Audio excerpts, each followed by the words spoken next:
Isang mapagpalang araw muli sa atin mga ka-voltage. At meron naman po akong panibagong customer.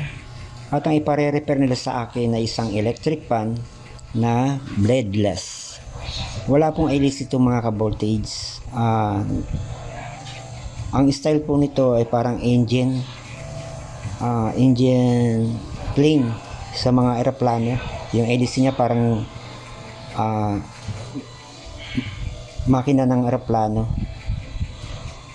Bali 220 rin po to, hindi rin rechargeable. At ano po siya, iba ang design niya. Wala po tong hélice. Ang pinaka-hélice po nito ay parang katulad po sa mga aeroplano na ganun po ang style ng design niya, na nagbubuga ng hangin. Ang tawag po dito, nung sabi ng customer, ang tawag po dito ay bladeless. Wala po siyang hélice. So, ang problem po nito ay nag-stuck po. Kaya ayaw na hong magbuga ng hangin dahil napuno na ng alikabok yung loob niya. So, hindi naman marunong si customer na maglinis nito. So, kaya ginawa niya, repair niya sa akin. So, ang nakita ko ng problem ay na-stuck na po siya kasi sa kahihigop po ng hangin ng alikabok, kaya nag-stuck po yung hélice niya sa loob. Kaya ginawa ko ganyan, nilinisan ko po siya at nilangisan ko na rin po yung pinaka motor niya. Yan, after po nun, tinesting ko po yan, umaandar na po siya, bumalik na po yung dati niyang lakas. So, electronics po ang design nito. Wala po siyang starting capacitor. Bali, meron po siyang board sa loob na maliit lang. Yun ang nagsusupply sa kanya ng bali 12 volts. 220 po to, pero nagre-regulate po to ng 12 volts ang supply sa motor niya. Yung maliit na motor nga po nun ganina. So after nga po niya yun, i-assemble ko na po siya. At tinesting ko rin po yan bago ko in-assemble na gumagana naman po siya. So mga ka-voltage, kung sakaling meron po kayong ganitong mga electric fan na bladeless, madali lang naman po itong i-repair kasi hindi naman malaki ang makina niya.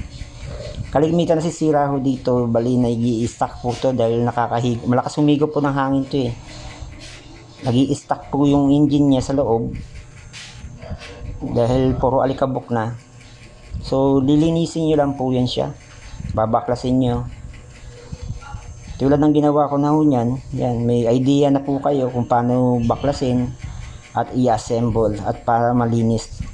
Tapos langisan na rin po yung pinaka mismong motor niya para bumalik na naman po uli ang condition niya. Kaya nyo po yung mga ka-voltage kung sakali meron po kayong ganitong electric fan na bladeless. So, may idea na po kayo kung paano siya baklasin at assemblein at linisin. I-brush nyo lang po yan.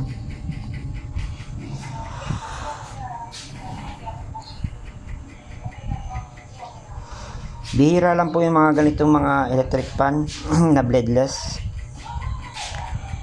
So kung meron naman po kayo na ganito, ayan, binigyan ko na po kayo ng idea kung paano. Ang kalimitan na sira niya ay nag-i-stuck dahil hindi na po siya talaga makaikot dahil sa sobrang dami ng alikabok sa loob. Malakas humigop ng hangin to parang turbo. Tapos binubuga niya po yan dyan sa may mismong niya, yan sa may kaha niya na yan. Dyan po lumalabas yung hangin niya. So kung titignan nyo lang po siya ng ganyan, ordinaryong electric fan, magtataka kayo bakit may hangin pero walang hélice. Diyan sa may gilid niya po yan lumalabas yung hangin. Dahil nga po, testingin ko na po siya.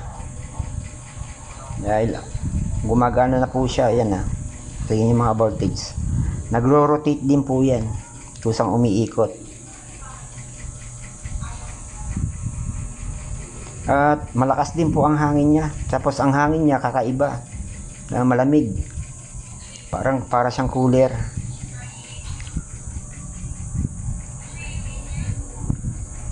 Yan, nakakatuwa nga po siyang tignan kasi nagbubuga siya ng hangin pero hindi niyo nakikita na meron siyang hélice or blade. Yan, nagro-rotate din po siya.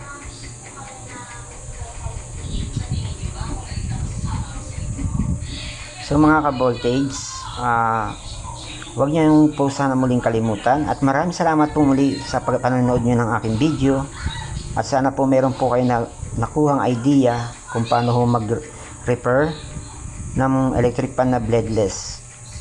Huwag niyo pong kalimutan paki-like po and share at para po maka-aware po ang iba sa ganitong electric pan kung paano po ang mag-repair ng bladeless na electric pan. Paki-like and share po, paki-follow din po ang page. Maraming salamat po and God bless po muli sa ating lahat.